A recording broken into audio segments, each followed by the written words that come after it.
You're watching Burbank Magazine. Once again, Peter Masurlian.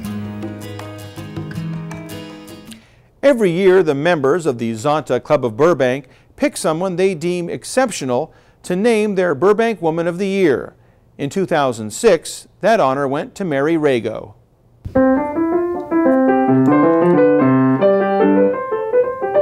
When I was in 3rd grade, my best friend had a grand piano. So I would go to her house. She didn't like it. I would teach myself how to play the piano. And after a year or so of that, my parents finally figured out and gave me piano lessons. And then all through high school and even elementary, I played piano, played the organ, sang in the choirs, and went to college and continued on in music and loved it. The kids always laugh when I tell them the real reason I became a teacher. I was at a basketball game for Beljeff. And it was so exciting. I'm like, I have to stay in high school. I love watching the games and the football games. So I became a music teacher.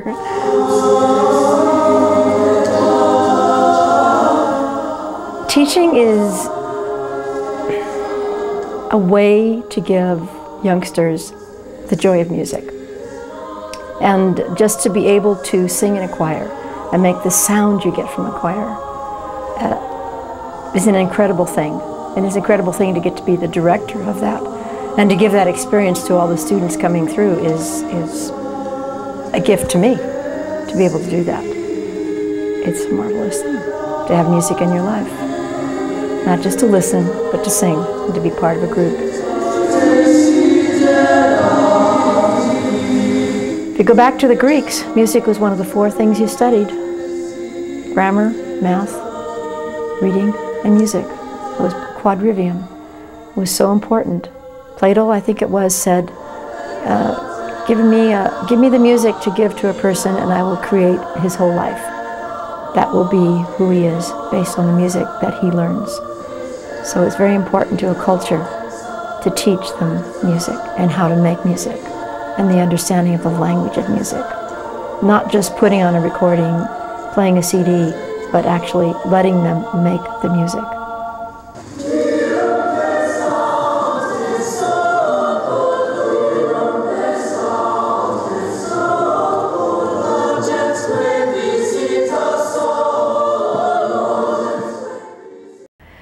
And we went to our competition because I was challenged by my students. I took them to see the competition at Citrus College, Aztec Sing, which is the oldest competition in Southern California.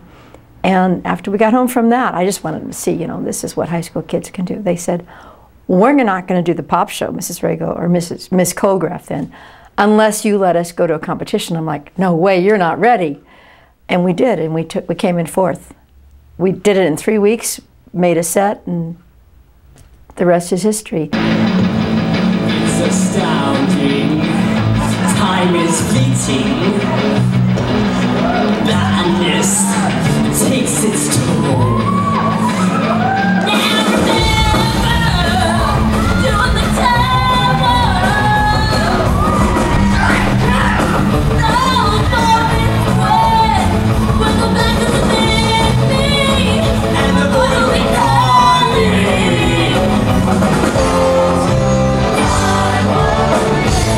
The students love classical music, but they really love the show choir, the singing and the dancing. And so our program has evolved with both, where every single one of my choirs did classical, learned to sight read, studied some music history, but then we would always add the singing and the dancing, especially in the springtime part of the year. And it's grown and grown and grown to be about 200 students. And people move into the district to be able to be in the show choir.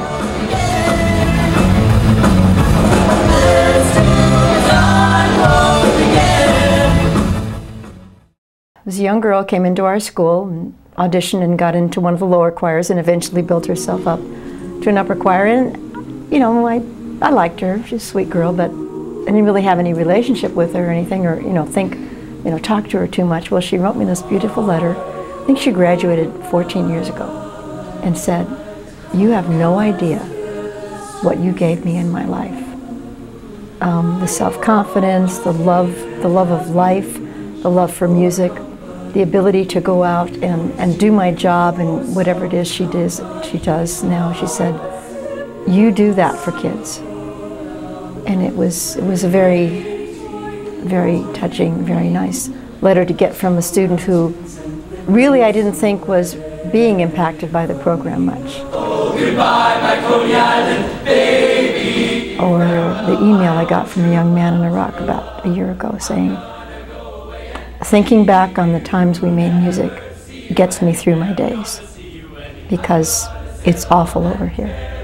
But I remember the music we make together, and then I can get through this. Farewell, so long forever. Oh, goodbye, my Coney Island. Because it really is 24/7.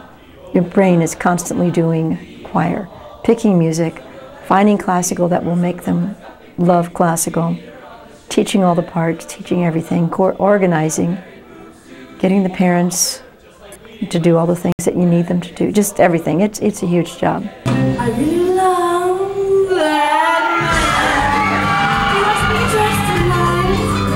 Such a words and then ta-da. There's me completely in Prada. But it was a school board person or a superintendent or assistant who said one day, "What does Mary think? This is not Broadway."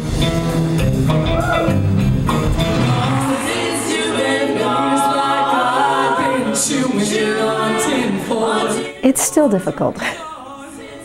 I still go through the day in my mind as Mr. Jennings is teaching. Okay, now he's with the madrigals. Now sound waves are in there. It's been 32 years, but it seems like 2. Like it's all just kaleidoscope together. It was just part of my life. So that was hard, but frankly, not getting up at 5:15 every morning is nice. I feel almost as bad as I did when you were still here.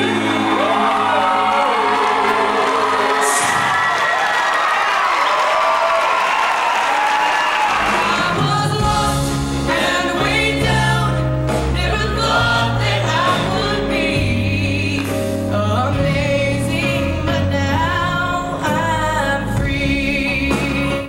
I want to be sure to go on record to thank not just the students who have been in the program, but their parents, all the way through. The parents that helped us, even the parents that just supported their own kid getting him into the program, because it's become very costly.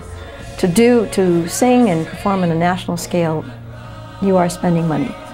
And that doesn't come from the school district, that comes from fundraising and the parents. And I really want to thank them for coming in and being in partnership with their student and helping their student be part of this awesome program.